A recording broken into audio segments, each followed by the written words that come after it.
program to demonstrate how linear queue works. Okay, now this is a question.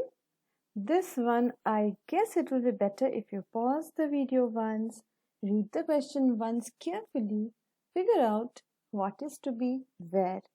It has got member data, it has got a parameterized constructor, it has got initial values, it has got push value, the value which has to be pushed, it has got pop value, what it will have to return if there is nothing, it has got display, and it has got reset. So this question mainly has everything that one linear queue should begin with. There are member data, the array which is going to represent the queue, the capacity, the pointers, front and rear. So once you pause this and see, after that I will tell how the code is working. So it's up to you when you will look into the code. You can even write the full program and run it and then cross-check the code. That is up to you, how much you want to learn. Right. So I will show you the code and I will show you the output. So wait, here comes the code. Right. Now this code is written in a manner which has made it reasonably somewhat long. So when I show you this part, then I will create an object and I will execute this part.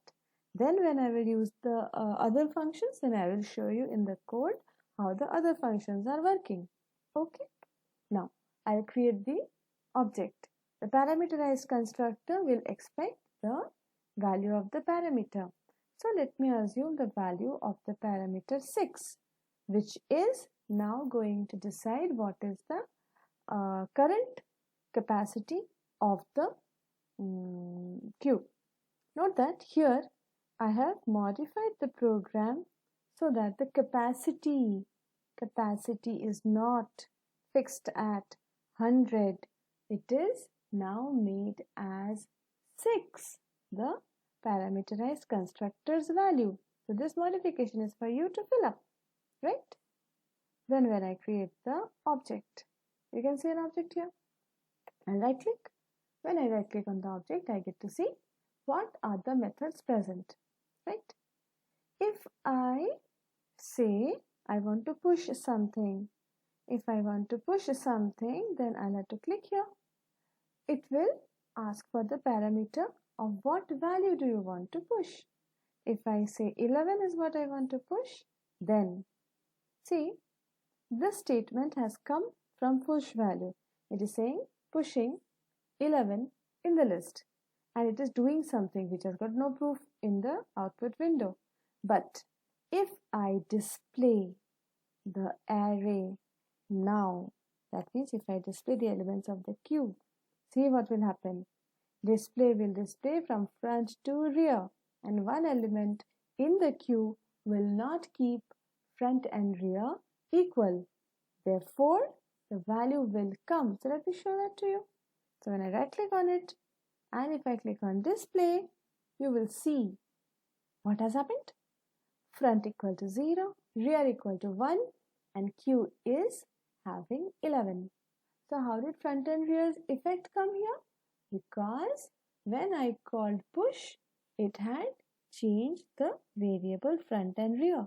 And since they are member data, any one of them changing it, the change is effectively visible by others as well. Now if I want to insert, that means push one more data, and if I want to push one more data, it's probably not impossible, it is obviously possible. If I push one more data, now if I call display, when I will call display now, it is supposed to show, right? See, front is 0, rear is 4. Now if I call pop, what is the work of pop?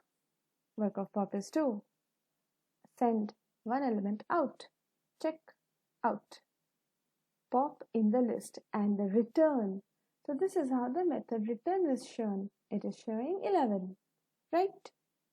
I can call pop once again. If I call pop once again, it is now showing. Here is the output, showing the return of 22. Look at the code. What is the code doing? The code is storing the variable which is causing, which is getting deleted or getting popped out. And it is changing front also. Now if I display, do you know what will happen? If I display, you see, front is 2, rear is 4. That means if you go back to the explanations and see the diagram, front is not at 0. So the first two cells are empty and the rear has come to the variable's value 4. Let me see, is it possible to push any further elements? If I enter 55, will it allow? Yes, it is allowing. If I want to enter one more element, will it allow? I think it will. Yes, no, it is not allowing. Because if the size is 6, then the queue will allow only 5 elements. Right? So it is saying overflow. Where is overflow coming from? Look in the code. In the code you can see pushing 66 in the list, but overflow statement. That means if I call display, now if I clear the screen, you will see it better. And if I now call display, guess, it is showing from 2 to 5 and the values are 33, 40 or 55.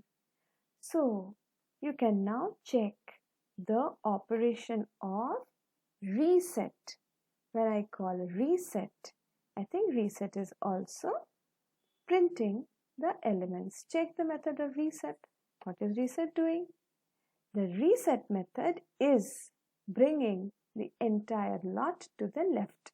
B is 1, therefore, if front is more than 0, yes, that means there are spaces in the beginning of the list empty. Then bring J from the next to the end.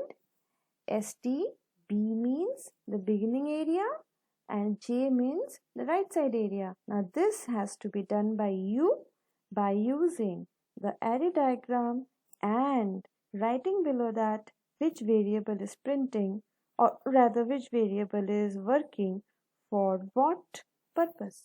So here is your work to check the variables as how the jump to the left is taking place. Finally, front is becoming 0 and rear is becoming b minus 1 because b is going on increasing each time one element from that other end is coming to the beginning. Right. Now I have shown you all the methods that are there in this program. So you can hold, pause the video, check the part that you need to check, understand, and then you can get your part of confidence. Okay.